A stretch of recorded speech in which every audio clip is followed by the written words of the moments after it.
అమ్మ ఇది అడగచ్చో లేదో చూసే వాళ్ళకి కూడా కొంచెం ఇబ్బందిగా అనిపించవచ్చు. హిందూ సాంప్రదాయంలో స్త్రీలు ఎలా ఉండాలి అంటే ఒళ్ళు కనబడకుండా దుస్తులు ధరించాలి అని అంటారు.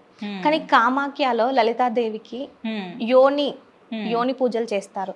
ఇలా యోని పూజలు చేయడం వల్ల ఏమైనా ఉపయోగాలు ఉన్నాయంటారా? అలా ఎందుకు చేస్తారమ్మా? అక్కడ అమ్మవారికి విగ్రహాలు ఉండవు, అంటే శిల ఉంటుంది, రాతి శిల. ఆ రాతి శిల మీదే కలశం పెడతారు అన్నమాట. అంటే నేను గర్భగుడిలోకి వెళ్ళాను, లోపలికి వెళ్ళి అమ్మవారిని తాకానులేండి, చూశాను. మామూలుగా దర్శనాలకు వెళ్ళే వాళ్ళకి ఉత్సవ విగ్రహం చూపించి బయటికి పంపించేస్తారు. నేను వెళ్ళినప్పుడు గర్భగుడిలోకి వెళ్ళాను, చూశాను.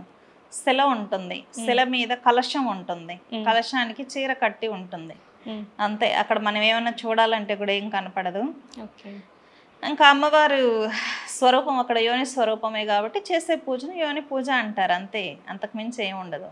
శిలలో నుంచే వాటర్ అలా వస్తూ ఉంటుంది. అక్కడికి వెళ్ళినప్పుడు ఎక్కడికి వెళ్ళినా మీరు దూరం నుంచి దండం పెట్టుకోవచ్చు, కానీ అక్కడ వెళ్తే దూరం నుంచి దండం పెట్టుకుంటే అది పూజ పూర్తయినట్టు కాదు, దర్శనం పూర్తయినట్టు కాదు. అమ్మవారిని తాకాలి, దండం పెట్టుకోవాలి.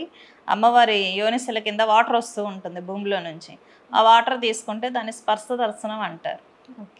ఎక్కడికైనా వెళ్ళి దండం పెట్టుకోవచ్చు, కానీ కామాఖ్య వెళ్తే మాత్రం వాటర్ ఖచ్చితంగా తీర్థం తీసుకొని రావాలన్నమాట.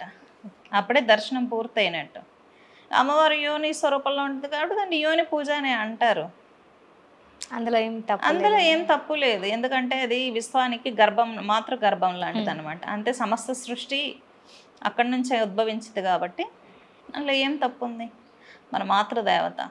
అంటే చాలా మంది మనం వీడియోస్ చూసినా కానీ ఏంటి యోనికి పూజ చేస్తున్నారు, ఇక్కడ ఏంటి అమ్మవారు ఇలా ఉన్నారు, ఇలాంటి కామెంట్స్ చూస్తూ ఉంటాం కదా. వాళ్ళందరూ నార్మల్ పీపుల్ అనమాట. అంటే అంత highest level of mind set లేదు, అంటే తాత్విక భావన లేనటువంటి అరిషడ్ వర్గాలతో నిండినటువంటి వ్యక్తులు.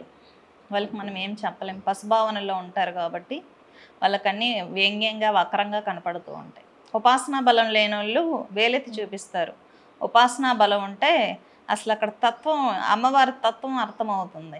అమ్మ ఇప్పుడు లేడీస్ పీరియడ్స్ టైంలో అసలు పూజ చేయొద్దు, గుడికి వెళ్ళొద్దు, ఇంట్లో కూడా దీపం అసలు అటు సైడ్ చూడొద్దు అని అంటారు. కానీ ఇక్కడ కామాఖ్యలో చూసుకుంటే అమ్మవారికి మీరు అన్నట్టు బ్లడ్ రూపంలో రావడం ఇదంతా చూపిస్తున్నారు, అదంతా నిజమేనా అమ్మ? మరి నేను చూసాను కదా, వాటర్ కూడా తెచ్చుకున్నా, అక్కడ పూజలో పెట్టాను చూడండి. మీరు వెళ్ళేటప్పుడు చూపిస్తాను. మొన్న రక్త వస్త్రం, మొన్న అంబవాచి ఉత్సవాలు అయ్యాయి కదా, రక్త వస్త్రము అమ్మవారి పీరియడ్స్ అయ్యే టైంలో అక్కడ వాటర్ నేనే తీసుకుని వచ్చా. ఎందుకంటే అక్కడ గుడి క్లోజ్ చేసే ముందు రెడ్ కలర్లో వాటర్ ఆల్రెడీ బయటకు వచ్చేస్తుంది. అప్పుడు నేను గుళ్ళోకి వెళ్ళి నా చేత్తోనే తీసుకొని వచ్చాను అనమాట. మీకు చూపిస్తాను తర్వాత. మరి అక్కడ తప్పు లేనప్పుడు ఇక్కడ మనం దేవునికి మొక్కడంలో తప్పేంటమ్మా? అక్కడ అమ్మవారి శిలా రూపంలో ఉంది, కాస్మిక్ పవర్ వస్తూ ఉంటుంది. ఆ శక్తిని పొందడానికి మనం వెళ్ళి ఉపాసనలు చేసుకుంటాం.